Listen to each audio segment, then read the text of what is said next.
Bonjour à tous et bienvenue dans cette nouvelle vidéo. Cette vidéo est la quatrième partie de la série Comment rédiger son annexe. Nous nous étions arrêtés ici à la partie 3, concept d'opération, et nous allions commencer la partie 4, procédure normale.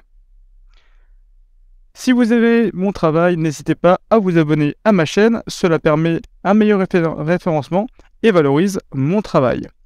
Pour rappel, Drone Theory, c'est un site de préparation à l'examen CATT avec un e-learning couvrant tous les thèmes de l'examen, ainsi qu'un site d'entraînement en questions où les explications des questions se font par vidéo pédagogique. Revenons, après cet instant pub, à la section 4, procédure normale. Avant cela, je dois vous parler d'un schéma qui est très important au sujet des concepts d'opération et à la définition de vos concepts d'opération. Pour cela, je vous invite à écrire dans votre outil de recherche préféré AMC Fly Zone Contingency Zone. Vous allez ensuite dans la partie image et vous allez pouvoir avoir ici donc le lien de l'EASA. On va cliquer dessus, ouvrir dans un nouvel onglet. Voilà. Et que signifie ce schéma? Dans tous les concepts d'opération, vous avez deux grands risques. Le risque sol, le GRC, Ground Risk Model, et le R Risk Model pour tous les risques qui sont attraits aux autres utilisateurs de l'espace aérien.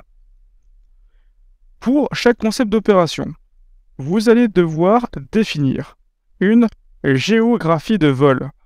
Donc c'est le volume dans lequel le drone pourra voler de façon complètement libre.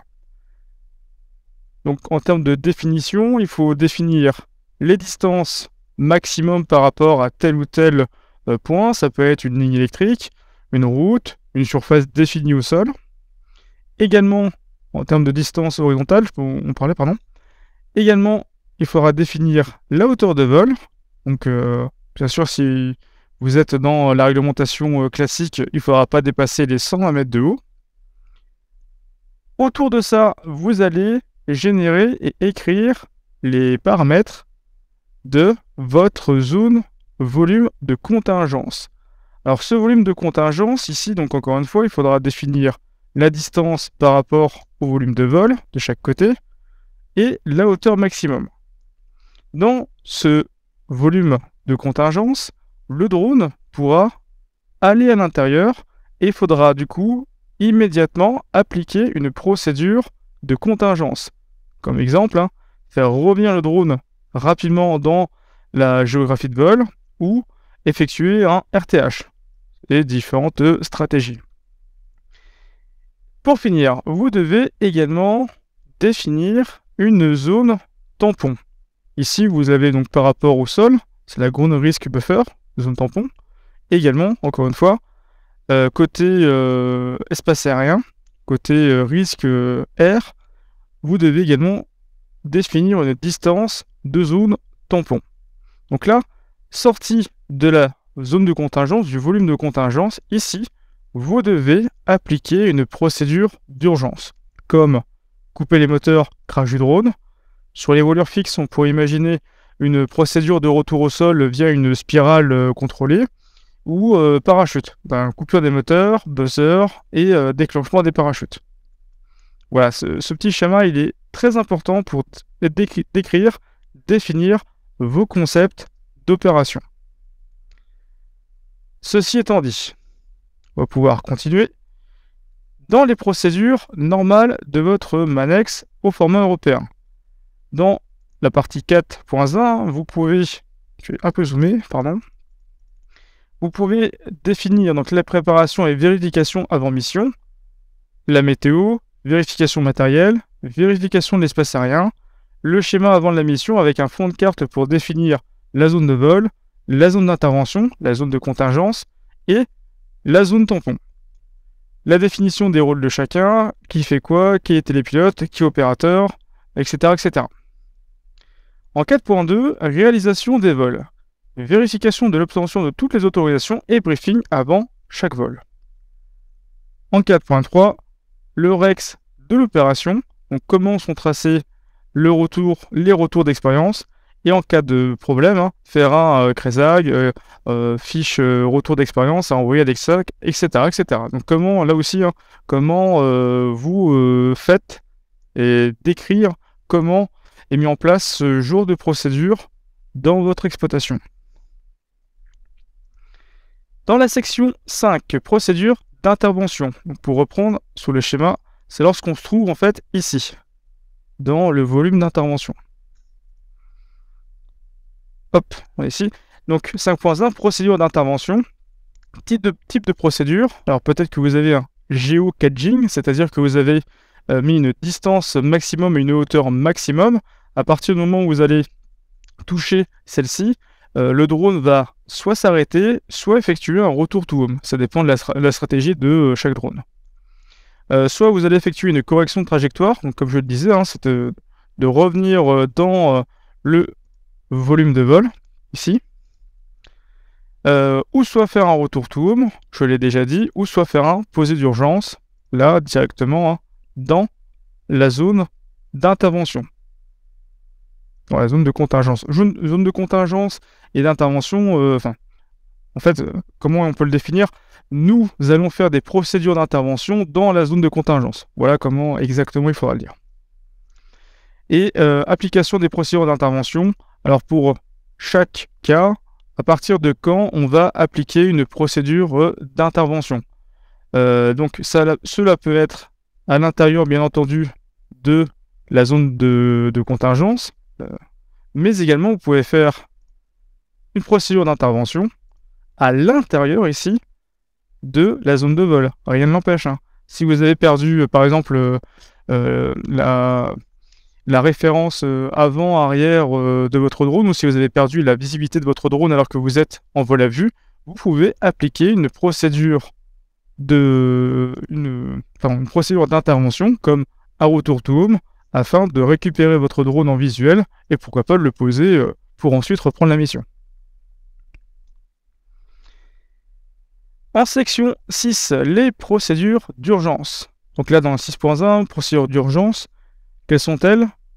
Crash volontaire, crash automatique, mise sous parachute de secours, spirale lente jusqu'au sol. Donc ça décrit en fait quelle est la procédure d'urgence dans votre exploitation. Encore une fois, l'application des procédures d'urgence, quand l'appliquer, par exemple, le drone, à partir du moment où il va sortir ici de la zone de contingence, dans ce cas, automatiquement, les moteurs vont s'arrêter et il y aura un crash du drone dans la zone tampon ici.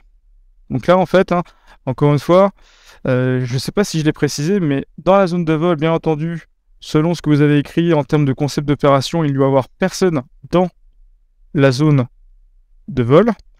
Selon, encore une fois, le concept d'opération que vous utilisez, il faudra avoir personne dans la zone de contingence et vous devrez avoir une certaine distance à tenir vis-à-vis des personnes ou vis-à-vis des autres usagers de l'espace aérien dans le cadre de la zone tampon, ici.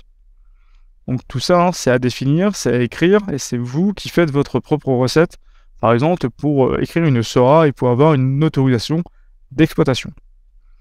Ou sinon, si vous êtes conforme à un scénario standard européen, vous reprenez tout simplement les paramètres d'un scénario standard européen et vous les reprenez, vous les mettez sur ce schéma et vous les appliquez dans votre exploitation.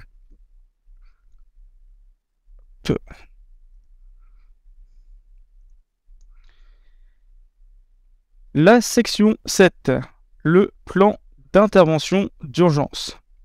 ERP pour Emergency Response Plan. Donc c'est un plan d'intervention d'urgence, comme son nom l'indique.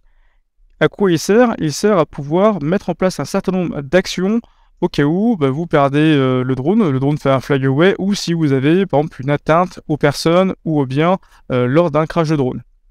Donc en 7.1, c'est là où vous allez le décrire, lancement de l'alerte par le télépilote, quelles sont les conditions pour l'appliquer, perte du drone, flyaway, crash sur propriété ou véhicule avec dégâts, crash sur une personne avec blessure. Là, le plan d'intervention d'urgence, en fait, c'est vraiment lorsque vous avez quelque chose de grave qui s'est passé, en fait, à partir du moment où vous avez perdu, par exemple, le contrôle de votre drone, qu'il est parti ici dans la zone tampon et qui s'est malheureusement crashé à proximité, ou voire même au-delà de la zone tampon, en fait. Voilà.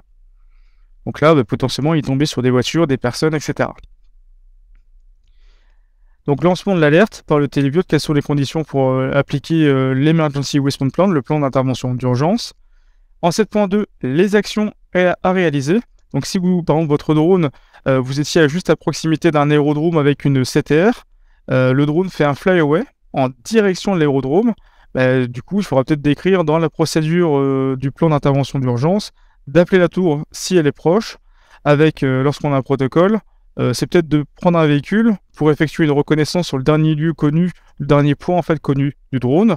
Et si vous avez un crash sur une personne, par exemple, ce serait de décrire comment vous appelez les services de secours en cas de blessure ou de dégâts matériels, par exemple.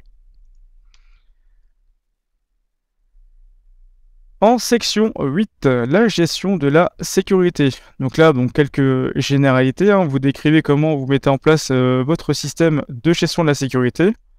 Comment également vous effectuez la surveillance de la conformité. Alors si vous êtes tout seul, c'est relativement facile, mais si vous avez une exploitation avec 20 télépilotes par exemple, là il faudra décrire qui va vérifier la conformité, à quelle fréquence, comment sont faits ces contrôles, etc., etc. La prise en compte des conditions physiques et mentales des intervenants, voilà, décrire un petit peu comment vous pouvez voir que le télépilote n'est pas malade, etc. Toutes les procédures en fait autour de ça. La gestion des batteries, donc là décrire en termes de température, de conditionnement, de tension, de stockage, comment vous faites la gestion de vos batteries. En 8.6, l'utilisation des fréquences pour le lien de contrôle et de commande, donc savoir quel type de fréquence vous allez utiliser et voir si celle-ci elle est conforme avec la puissance que vous souhaitez mettre sur ces différentes fréquences et pour opérer en Europe par exemple, donc selon la réglementation en vigueur. À 8.7, les mesures de protection contre les interventions illicites et l'accès non autorisé. Donc par exemple, vous avez peut-être de chiffrement en AES entre votre drone et votre radiocommande. Donc c'est le cas de la plupart en fait aujourd'hui des technologies entre les drones, le drone et la radiocommande. Voilà. En 8.8, exigences relatives au traitement des données à caractère personnel. Donc, qu'est-ce que vous faites si vous conservez des données à caractère personnel? Donc, vous pouvez décrire tout simplement que vous faites la suppression des données et des images à caractère personnel à l'issue de chaque vol. Voilà.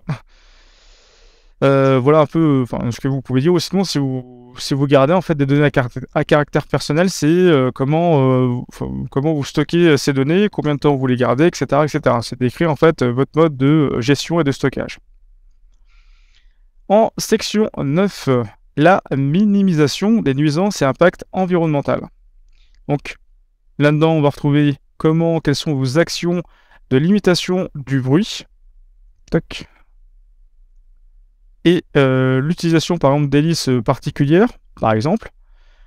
Les horaires en journée ou en semaine, a priori plutôt en soirée ou le week-end, par exemple, plutôt pour éviter le bruit en soirée ou en week-end, vous allez plutôt faire vos missions la semaine, c'est peut-être une stratégie pour éviter les nuisances. Et comment vous décrire en fait quelles sont vos procédures pour accéder chez les particuliers. Si vous avez un passage dans un champ, par exemple, pour accéder via un cheminement jusqu'au lieu de la mission, si vous avez un champ à faire en topographie, en lidar, etc.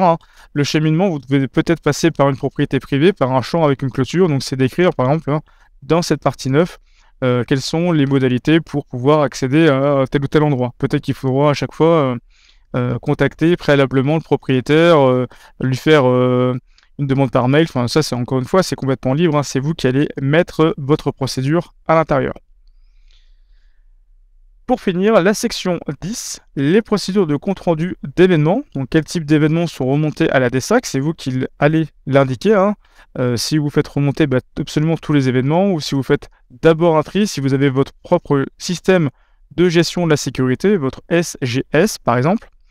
Et quels sont les documents utilisés pour la remontée d'informations, si vous utilisez vos propres fiches retour d'expérience. Quels sont les délais si vous devez les envoyer à la DSAC. Et si vous allez utiliser Cresag, par exemple, hein, c'est la plateforme de la DSAC pour faire remonter les événements de sécurité. Voilà, c'est la fin de cette série « Comment rédiger son Manex ». Je vous invite, hein, si vous souhaitez obtenir une formation d'aide à la rédaction du Manex, à me contacter via le mail indiqué en description.